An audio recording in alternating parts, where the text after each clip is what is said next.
everyone. My name is Chloe, and today I am here just to kind of recap the 2022-2023 school year. So, you guys, this video is kind of going to be squeezed in among the others because I know a lot of you don't care, but we have chosen to homeschool our kids. As a recap, my kids are 5, 3, and almost 1, and so my 5-year-old is an old soul. She is the very typical first child. She just was itching to start learning school, and she's very mature and was just really ready. And so we started kind of a pre-K kindergarten last year, starting in 2022. And then we started something like August 16th, and then unexpectedly had our baby on August 26th, and she was 2 months early. And so yeah, so last year's school year was nuts, but I want to get on and make these videos because as a first year homeschooling mom, it is so overwhelming. It is so overwhelming. And I have fallen down YouTube rabbit holes of watching tons of people who homeschool, and I love doing it. But it also feels like everyone just has it so together, and everyone has all these different things, and they're piecing things together, and just it seems like they've got it so together. And so I wanted to spend my first year really saying, like, hey, here's me. I have no idea what I'm doing. I don't have it all together. Here's how I'm going to figure it out. And I didn't do a great job updating. And the reason is because our first year homeschooling was crazy because then my youngest was in the NICU for a long time. And so it was really chaotic anyway. But, it's just hard, and it's just figuring it out, and it's just kind of like taking things day by day. And my way of doing school this last year was just very, very flexible. So, like I said, my daughter was 4 when we started, 4.5, and I never wanted, I don't want to push her. It's not necessary to push her, especially when she's 4. So we did not have a set schedule. We did not have lessons that we did on certain days. We didn't do any of that. when she said she wanted to do school, or when it was a time that was really convenient, we would do it. And she could pick what subject we did, and just here's your choices, pick whatever you want to do. And that is all we did. And so that part worked out really good because, like I said, she loves school. And so it worked out really well, and she has achieved so much. So let's start with the actual things we used and what worked for us, and then I'll give a couple more of my thoughts now that we've kind of wrapped up our first year. So for language arts, we started with The Good and the Beautiful's kindergarten prep book. And this was really fun. I've talked about this before in other homeschool update videos. But then we went ahead and went to the language arts kindergarten, and there was a little bit of a jump between these two books that, she kind of just starts reading CVC letter or words at the end of this, and then by here she's expected to know a lot more. This curriculum does come with booster cards, which I did not bring up here. And I would say if you are looking to buy The Good and the Beautiful, the booster cards are kind of essential for this program. We did not do them kind of in as recommended, and I think that was definitely to our detriment because it's not explicitly mentioned. It will just be a little tiny symbol that says hey, you should be at booster card whatever by this point. And some of the booster cards, not as much in this level K, but they teach things in those booster cards that then you have to use in these lessons. And so she ended up doing great. And like I said, there was a little bit of a jump, but I think part of that was her age because we took kind of a break from language arts and then came back to it, and it was easy. The jump wasn't a big deal. She was more than able to do it. And now we are going to probably do year-round homeschool just to give us the flexibility to do 4 days a week if we want, or to take days off, time off to go on a vacation in the fall or whatever it may be. And it just seems to work for us. We're a very routine bunch, and so kind of staying in the routine in general.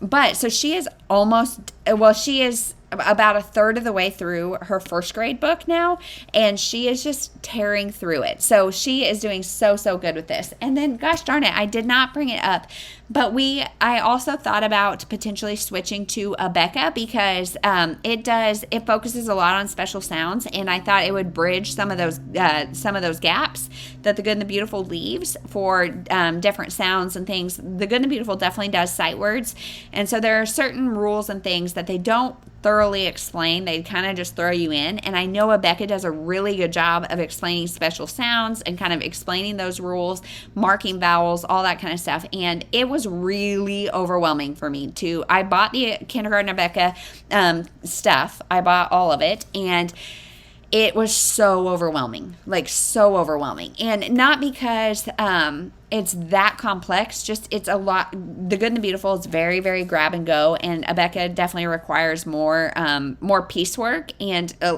you're less able to do it on the go and all of that. And so we started using it, and I used the student workbook as just supplemental stuff. And so she has been going through that student workbook, and she's just about done with the kindergarten one. She does it as independent practice, so we kind of learn it here in the Good and the Beautiful. And then if there's something she doesn't understand, I will go to the Rebecca text, and like I said, we have a lot of the phonics cards and that kind of stuff, so we will start utilizing those. And the student workbook is not one that you can just independently teach from, grab and go like the Good and the Beautiful, but I'm able to piece it together enough that we can make it work and kind of do it that way. If there is somewhere that needs to be filled, or something that I don't feel like the Good and the Beautiful is doing a good job explaining, I will go to the teacher book for Rebecca and use the student pages to kind of fill in those gaps. So as of now, that's working. It's still really overwhelming for me because there's phonics cards and stuff that we are not really using,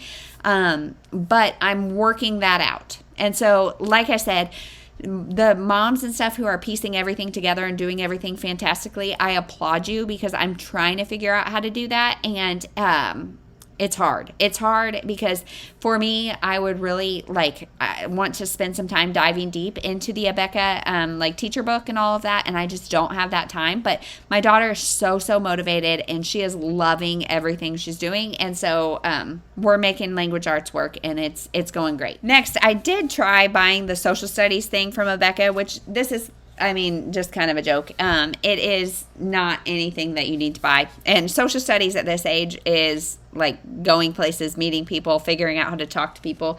This does a very small snippet of a lot of different cultures, and it was fine, but I feel like reading books and all of that is a lot better. This has kind of turned into my 3-year-old scribble book, and I would not recommend doing that. I also tried, and I will link the videos down below, but I did try Sunlight, and I did not like that. Sunlight in the preschool ages or the pre-K ages is a complete curriculum, and it was very overwhelming, very choppy, not something I loved at all. And so I'm not going to spend a lot of time talking about that, but that definitely did not work for us. However, I am considering going to Sunlight for some, now that she's more in the first grade realm of doing some of the history and social studies in that. I don't know if I'll do it this year or not, but it is very literature based, and I love that. And basically, from what I'm understanding, it's basically just reading a ton of different multicultural books and talking about them. And I feel like that is an appropriate way and something we would all really enjoy. So I think that may be what I do for social studies. But like I said, I'm also content with leaving social studies as just this is what it is, socialize, meet people, do things. That's fine with me too. Okay, so the other thing we did was handwriting. And we did handwriting without tears as well as the Good and the Beautiful. We somehow ended up with both. And truthfully, I feel like handwriting without tears explains it better, but she really liked the Good and the Beautiful one better. I don't know if that's in here or not. I don't think it is. And so she really liked that one better. And so we will be continuing with the Good and the Beautiful handwriting. And she does great.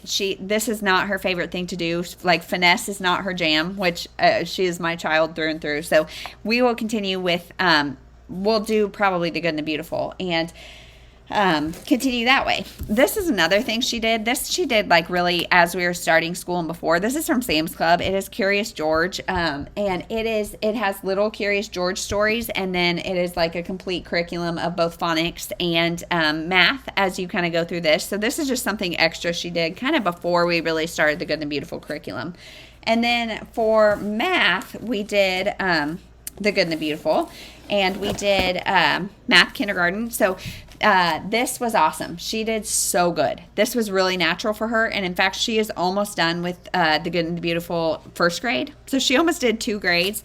Plus, she did the Abeka, this was like independent practice, very similar to how she did the language arts. She did the entire number skills, and she's working on the grade 1, The Good and the Beautiful, and she's also doing the grade 1 Abeka as independent practice. So she's just killing it. Like, she loves school. I don't think this is sustainable to do 2 complete curriculums. Like, so far she has done the complete curriculum for both The Good and the Beautiful and Abeka, and I think that's just these are the booster cards, by the way, but she is just loving it, and so she's just really great at it, and I don't think it's sustainable, especially given that mid-year my 3-year-old decided she wants to be a part of school too. So she did this mathematical reasoning. This is the first book, ages, and this is for age 3. She did the entire thing and loved it, and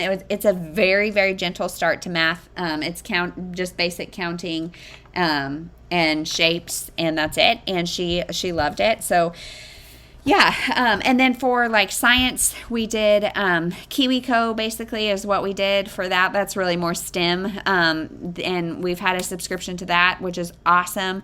In fact, my 2-year-old box, like 3-year-old box is awesome, but my 5-year-old is now a daddy project because my husband's an engineer, and that is way better. They're pretty intense STEM stuff, especially for my non-STEM brain. So that, and then we would do just random science projects that kind of I came up with when we got a Costco delivery, and it had a ton of Alka-Seltzer in it that we didn't order, and so we did a lot of experiments with Alka-Seltzer and color mixing and stuff like that, but it was all just really random.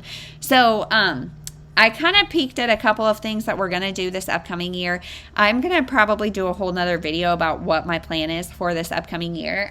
So I'm going to either edit that out and or just film another video. So that is everything that worked. But you guys, I fell into the trap of a first-time homeschooler, and I bought way too much stuff. So like I said, I bought all of the Abeka stuff, and you don't need all of the Abeka stuff. Honestly, all of the cards and this and that and the other, I bought them all, and I'm not utilizing them, and it's overwhelming to me. And so I did that, and then my 3-year-old has 1,000 workbooks, like not seriously, but she's got a lot of workbooks, and some of them were from my older daughter, and some of them I'm just like buying things because I really wanted to with her, just give her puzzles and different like things to kind of keep her busy as we did school, but she wants workbooks only. And like I've tried making hands-on activities for her for letter recognition and all the things that I did with her big sister when her big sister was 3, and she is not about that. She wants a workbook. And so I've bought way too much for her,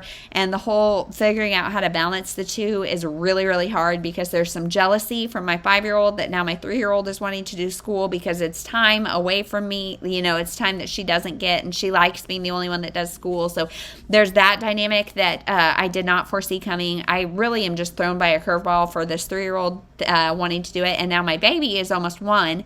Thank God she's healthy and great, but it's just the juggle of little kids is really, really, really hard, and something that I think will really definitely impact our upcoming year. And so I have overbought curriculum. I have like 3 different science curriculums that I want to try. One's a nature study. One's one that I just accidentally kind of got from a garage sale. One, you know, like I've just gotten way too much. And I literally have like 20 tabs open on my computer of different curriculums and things I want to try. So other first timers or even seasoned people, if you are overbuying or double buying or whatever, I feel you. It is really hard not to, especially like as you dive down the YouTube rabbit hole trying to figure out what the best curriculum choice is. There are so many that seem great that you're really distracted by the new and shiny. And I've seen a lot of seasoned homeschool moms say, don't fall into that trap. And y'all, I fell down hard, and I have wasted a lot of money and time on curriculum that we either won't use or,